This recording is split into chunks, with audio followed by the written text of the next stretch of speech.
So, what is posterior disc bulge?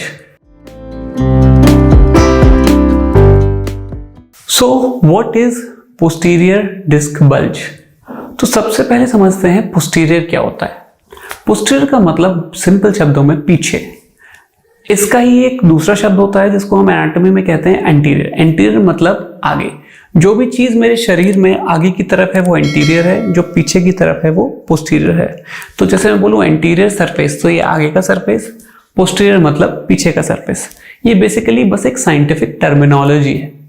अब posterior disc bulge, जो disc है वो एक रबड़ी स्ट्रक्चर है या फिर कह लीजिए एक जेलेटिनस स्ट्रक्चर है जिसमें कि अंदर जेल है और बाहर की तरफ एक फाइबर टिश्यू लगा हुआ है उस जेल को रोकने के लिए। इसका काम होता है शॉकर का।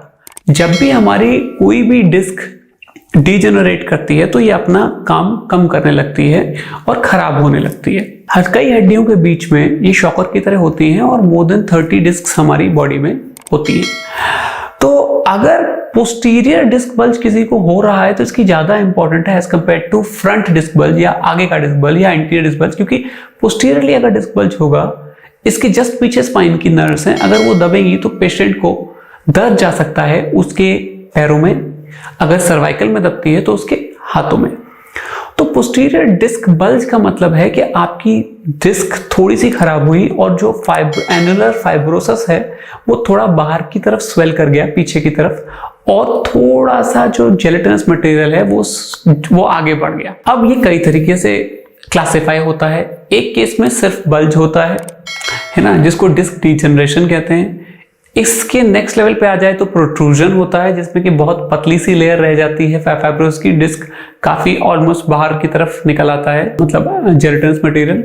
फिर होता है एक्सट्रूजन जिसमें कि डिस्क बाहर निकलने लगता है और अंदर से बाहर तक डिस्क आ जाता है और जो एनुलस फाइब्रोसिस या फिर जो फाइबर लेयर्स होती हैं वो टूट जाती है।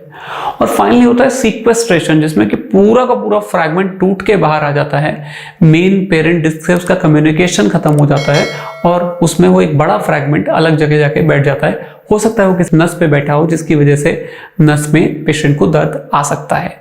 तो पोस्टीरियर डिस्क बल्ज अगर आपको है और आपको सिम्टम्स हल्के हैं तो कोई टेंशन की बात नहीं है, आपको अपने डॉक्टर से मिलना चाहिए, स्पाइन सर्जन से या स्पाइन स्पेशलिस्ट से या न्यूरोलॉजिस्ट से या न्यूरोसर्जन से, जो कि आपको दवाइयाँ देगा, आपका इलाज करेगा और आप ठीक होने लगेंगे।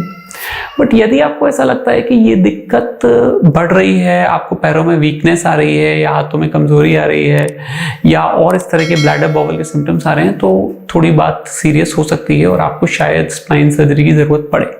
तो अगर आपको पोस्टीरियर डिस्क बल्ज है, आपको स्पाइन डॉक्टर से मिलना चाहिए, उनसे डिटेल में डिस्कस करना चाहिए, प्रॉब्लम को अच्छी तरह समझना चाहिए और इलाज करना चाहिए। 99% केसेस में मेरे ख्याल से इसका इलाज बहुत अच्छी तरह संभव है और पेशेंट को बहुत अच्छा रिलीफ दिया जा सकता है। मैं सोचता हूं कि इस वीडियो से आपको कुछ फायदा हुआ होगा। अगर आपको कुछ जानकारी मिली है या आपको लगता है मेरे वीडियोस आपके किसी काम आते हैं तो अगर आप लाइक या सब्सक्राइब करेंगे मेरे चैनल को तो मुझे मेरी हौसला अफजाई होगी। Thank you very much.